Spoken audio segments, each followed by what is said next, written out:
রাধে রাধে বন্ধুরা, তোমরা সবাই কেমন আছো? আশা করি তোমরা খুবই ভালো আছো রাধা কৃষ্ণের কৃপায়। আবারও চলে এলাম নতুন একটা ব্লগ নিয়ে। আজকের ব্লগটা কিন্তু খুবই ইন্টারেস্টিং, তার জন্য দেখতে হলে আমার সাথে থাকুন। আমাদের এর আগে বলেছিলাম না প্রত্যেকদিন আমাদের বাড়ির ধাবলি মা চলে আসে। দেখো আজকেও চলে এসেছে, এই যে গেটের বাইরে দাঁড়িয়ে আছে ও। ঠিক আছে, এই দেখো গেটটা ও খোলার চেষ্টা করেছিল অনেকবার, কিন্তু খুলতে পারেনি। এই দেখো এখানে মা ফ্যান রেখেছিল, এখন ফ্যান খাবে। তুমি ভাবতে পারো মানে সকাল সকালও প্রত্যেক দিন আমাদের বাড়ির গেটের সামনে ও এসে গেট খুলে ও নিজেই একা একা গেটের মধ্যে ঢুকে যায় আমাদের বাড়ির মধ্যে ভেতরে। দেখো কি কি করছে এখন।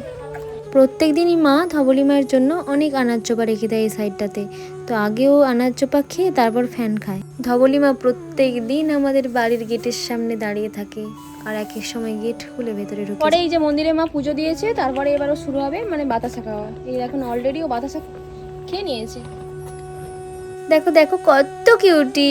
প্রত্যেকদিন আমাদের বাড়িতে যা যা করতে হয় তার মধ্যে হচ্ছে আপাতত দেখতেই পাচ্ছ এই উনুনটা, মা তো উনুন করতেই পারে না, করেছে মিষ্টি দোকানের উনুনের মতো। তো যাই হোক, এই উনুনটাতেই আমাদের সদস্যদের রান্না হয় প্রত্যেক দিন। আমাদের তো আগেই বলেছিলাম এরাও বাড়ির সদস্য। ফার্স্ট সেকেন্ড থার্ড, বলে বলে তুমি ফার্স্ট হয়ে গেছো পুচু, তুমি ফার্স্ট হয়েছো। তুমি সেকেন্ড তুমি কি 3 নম্বর না তুমি লাস্ট? তুমি তো লাস্ট হয়ে গেছো। বলে তুমি ফার্স্ট হয়েছো। আমার ছোঁয়া না পুটুগুলো, আমার পুটু দেখেছো ওর কথা দিমাগ দেখেছো চলে যাচ্ছে কেমন। বাবা কি রে, দেখো তার কত অ্যাটিটিউড, সে তো আমাকে পাত্তাই দিচ্ছে না, এক ধারে গিয়ে বসে পড়লো। না ঠিক আমার মতো, জানো তো ছোটবেলায় যেমন আমি দৌড়াতে পারতাম না, তাই ও পারে। সবাই আমাকে খেপি খেপি লাগছে কমেন্ট করো, ঠিক আছে? যাই হোক, ওদের নিয়ে দৌড় প্রতিযোগিতা অনেক হলো, কিন্তু ফার্স্ট সেকেন্ড হয়ে গেছে। তো কি করা যাবে, প্রাইজ তো দিতে হবে। তো সেইবার পাশে কি করলাম যে একটু মাছ ভাত দিয়ে ওদের মাখিয়ে দেখো ওদের খেতেও দিয়ে দিয়েছিলাম। কি সুন্দর খাচ্ছে দেখো ওরা মন ভরে। ওরা এই অল্পতেই সন্তুষ্ট, জানো তো, ওদের বেশি কিছু লাগে না। তুমি এদের অল্প ভালোবেসে দেখো, এরা কখনো বেইমানি করবে না। তারপরে তো এই বাচ্চাগুলোরও খুব খিদে পেয়েছিল, এদেরকেও দিয়ে দিয়েছিলাম একটু। এদের তো ক্যাট ফুড মিশিয়ে একটা থালায় দিই, আর একটা থালাতে হচ্ছে মাছ মাখিয়ে দিই। কেউ কেউ মাছ খেতে পছন্দ করে, কেউ কেউ আবার ক্যাট ফুড খেতে পছন্দ করে। তো 2 রকমভাবে মিশিয়ে ওদেরকে দেওয়া হয়। আর যেই থালাগুলো দেখছো না, কুকুর বিড়ালের যে থালাগুলো দেখছো তোমরা, ওই থালাগুলো ওদেরই থালা। মা প্রত্যেক দিন স্নান করার আগে ওদের সমস্ত কিছু মা ধুয়ে দেয়। সব কাজ কমপ্লিট করার পরে মা আর আমি বেরিয়ে পড়েছিলাম একটা পুজো দেওয়ার উদ্দেশ্যে। তবে সেটা অনেকটাই দূরে, আমাদের বাড়ির আশেপাশে নয়। তো দেখতে হলে সঙ্গে থেকো পুরো ব্লগটা। তো বাসও আসছে না, আর কি করব, মায়ের সাথে একটু গল্পই করছিলাম, তাই মাকে জিজ্ঞাসা করছিলাম কি পুজো আছে। আজকে বড় বাবার মন্দিরে পুজো আছে, কৃষ্ণ কালী। আর হ্যাঁ, কিন্তু কেন পুজো তো সব দিনই থাকে, তুমি কেন দিতে যাচ্ছ? আমার মেয়ের মানসিক ছিল। বাসে উঠে দেখি আমার সেই কলেজে পড়া বান্ধবীর সাথে দেখা, তার বেটুকে কোলে নিয়ে বসে আছে। সত্যি বলতে বনশ্রীকে আমি অনেক বছর বাদে দেখলাম, দেখে তো প্রায় আমি চিনতেই পারিনি। আর ওর সাথে ছিল ওর মা, আর আমার মায়ের কথা বলো না, আমার মা তো আমার সাথে সিট পায়নি, তাই একসাথে বসতেই পারি না।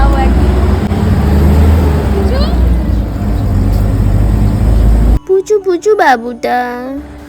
আমরাও চলে এলাম আমাদের গন্তব্যস্থলে। অনেকটাই ফার্স্ট চলে এসেছিলাম, তাই আর কি করব, মা আর আমি যাচ্ছি প্রতীক্ষা মন্দিরটা। আমার বোনের সাথে আমার সেই হসপিটালে লাস্ট দেখা হয়েছিল যখন আমি অ্যাডমিশন ছিলাম। তারপরে অনেক দিন বাদে আমি আমার বোনকে চলে যাবে এক্ষুনি। আর তারপরেই শুরু হয় আমার সেই ধৈর্যের পরীক্ষা। এক তো এসেছিলাম অনেকটাই তাড়াতাড়ি, তারপর তো দেখলে যাত্রী প্রতীক্ষালয়ে কতক্ষণ ওয়েট করেছিলাম মন্দিরটা খোলার অপেক্ষা। তাছাড়া বড় বাবার পুজো তো সন্ধ্যের পরে না হলে হয় না, ওই 5:20 দিকেই মন্দিরটা খুলেছে। তারপরেই মা আমাকে বললো প্রদীপটা জ্বালিয়ে দে তিল আর তিল তেল দিয়ে। তোমরা কি সবাই পারো কটন দিয়ে সলতে বানাতে প্রদীপে? জানো তো আমি একদম পারি না।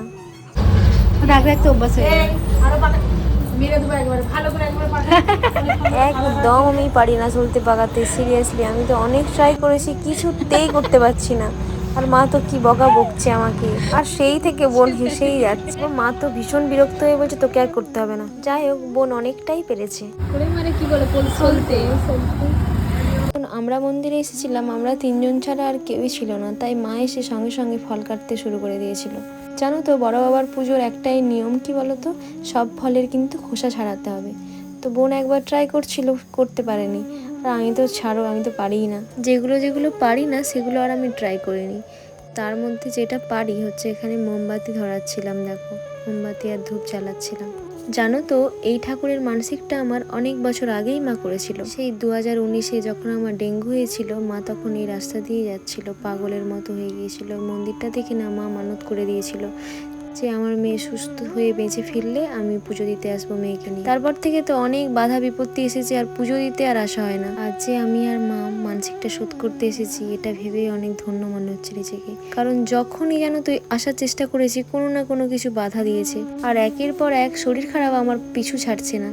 কোনো না কোনো কিছু ঠিক আক্রান্ত হয়ে যাচ্ছে। আমার শরীরটা ক্রমশ এতটাই খারাপ দিকে গিয়েছিল যে হসপিটালে বারবারই অ্যাডমিশন হতে হয়েছে আমাকে। খুবই খারাপ অবস্থা হয়ে গিয়েছিল আমার শরীরের। তবে আশা করি যে এই পুজোটা দেওয়ার পরে হয়তো আমি অনেকটাই সুস্থ হয়ে যাব। খুবই জাগ্রত এই মন্দির। লোকেশনটা হচ্ছে আরামবাগ যাওয়ার কিছুটা আগেই গোঘাট বলে একটা স্টেশন আছে, তো ওই বাস স্ট্যান্ডেই যাত্রী প্রতীক্ষালয়ের সামনেই মন্দিরটা রয়েছে। লাস্ট অব্দি কারোর সলতে না পছন্দ হয়ে দেখো মা নিজেই করতে শুরু করে দিয়েছে। এদিকে আমি দেখি মা তো খুব স্পিডে ফলগুলো কেটে নিয়েছে। তোমরা তো দেখেইছিলে আমার দ্বারা সলতে বাগানোই হচ্ছিল না। যাই হোক, মা লাস্ট পর্যন্ত কমপ্লিট করে দিল। তাছাড়া জানো তো, আজকে তো আমি আর মা সকাল থেকেই উপোস করে আছি, একদম নির্জলা উপোস, মানে একদম জল পর্যন্ত খাইনি। সিরিয়াসলি মনেই হয় না, তুমি দেখবে কোনো পুজোর সময় বার ব্রত করলে মানে মনেই হয় না যে তোমার খিদে পায় বা জল তৃষ্ণা পায়, মানে এগুলো কোথা থেকে চলে যায়। ভগবানের কাছে আমার একটাই চাওয়া, উনি যেন পৃথিবীর সকল মানুষ আর পশু পাখিদের অনেক ভালো রাখে আর সুস্থ রাখে, সবাই যেন শান্তিতে থাকতে পারে। জানো তো, মন থেকে অনেক শান্তি ফিল করছি। মন্দিরে বসে থাকলে না, সত্যি বলছি, মনটা না অনেক শান্তি পায়। যাই না তোমাদের কার কেমন ফিলিংস হয় আমাকে প্লিজ একটু কমেন্ট করে জানিও। এবার কিন্তু আস্তে আস্তে মন্দিরটা ভিড় হচ্ছে। আমাদের পুরোহিত মশাই এবার পুজো শুরু করে দেবে। তোমাদের তাহলে একটা স্টোরি বলি, শোনো। আমি আর ভাই যখন খুব ছোট ছিলাম, আমাদের বাড়ির এখানে একটা মন্দির ছিল, মানে বড় বাবার মন্দির। তো প্রত্যেক শনিবার শনিবার সিন্নি প্রসাদ দিত। আর আমার না সিন্নি প্রসাদ খেতে ভীষণ ভালো লাগে, জানো তো। আমি আর ভাই দুজন মিলে সিন্নি প্রসাদ খাওয়ার জন্য গিয়ে মন্দিরের বাইরে দাঁড়িয়ে থাকতাম। পুজো হলেই মন্দিরের প্রসাদ দিলে তারপরে মন্দিরের প্রসাদ খেয়ে বাড়ি আসতাম। আর জানো তো, এই প্রসাদ খেলে বাড়ির বাইরেই হাত পা ধুয়ে তারপরে যেতে হয়, বাড়িতে নিয়ে গিয়ে প্রসাদ খাওয়া যায় না। আর এই দেখো, সিন্নি দেখে মনে পড়ে গেল সেই ছোটোবেলার কথা। যাই হোক, এত বছর বাদে যে আমার পুজোটা দিতে পারছি আমি, এটা ভেবেই অনেক শান্তি লাগছে আমার মন থেকে। সব কিছু প্রায় রেডি, এইবার শুরু করবে পুজো। তো তোমরা একটু পুজোও শুনে নাও।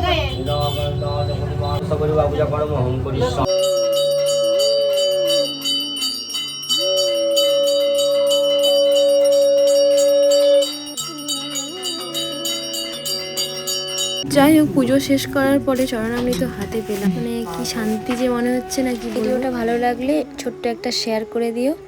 আজকের ব্লগটা এই পর্যন্তই। সবাই ভালো থেকো, সুস্থ থেকো আর সাবধানে থেকো। রাধে রাধে বন্ধুরা।